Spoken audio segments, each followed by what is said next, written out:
नमस्कार, हम संगीता तिवारी। स्वागत है आप सब लोगन के हमारे चैनल भोजपुरी लोकगीत में। आज आप लोगन के प्यारा सा शोहर खिलौना गीत सुनावे जा रहल बानी। गीत पसंद आए तो लाइक सब्सक्राइब शेयर करिए और कमेंट करके बताएं कि ई गीत आप सब लोगन के कैसन लागल। तीसिया के खेतवा में उजर बकुलवा हो हम त जानी। तीसिया की खेतवा में उजर बकुलवा हो हम त जानी।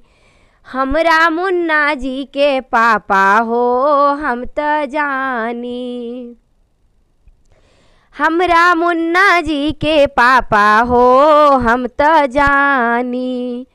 हमरा मुन्ना जी के पापा हो हम त जानी। हेने आई मुन्ना जी के पापा हो रौरा बीना।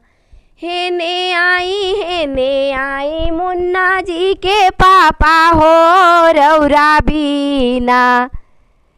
सासू देवता ना मनावे हो रौरा बीना। सासू देवता ना मनावे हो रौरा बीना। तीसिया के खेतवा में उजर बकुलवा हो हम त जानी। तीसिया के खेतवा में उजर बकुलवा हो हम त जानी। हमरा मुन्ना जी के पापा हो हम त जानी। हमरा मुन्ना जी के पापा हो हम त जानी। हेने आई मुन्ना जी के पापा हो रौरा बीना। हेने आई मुन्ना जी के पापा हो रौरा बीना। गोतिन पिपली ना पिसावे हो रौरा बीना। गोतिन पिपरी ना पिसावे हो रौरा बीना। तीसिया की खेतवा में उजर बकुलवा हो हम त जानी। तीसिया की खेतवा में उजर बकुलवा हो हम त जानी। हमरा मुन्ना जी के पापा हो हम त जानी।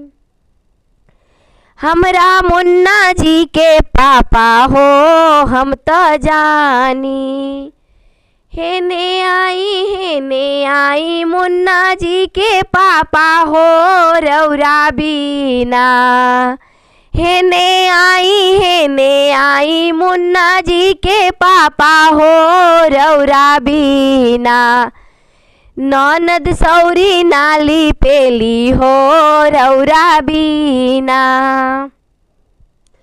ननद कजला नार छेली हो रौरा बीना। ननद कजला नार छेली हो रौरा बीना। तीसिया की खेतवा में उजर बकुलवा हो हम त जानी। हमरा मुन्ना जी के पापा हो हम त जानी। हमरा मुन्ना जी के पापा हो हम त जानी। हेने आई मुन्ना जी पापा हो रौरा बीना। देवर डांस ना करेले हो रौरा बीना।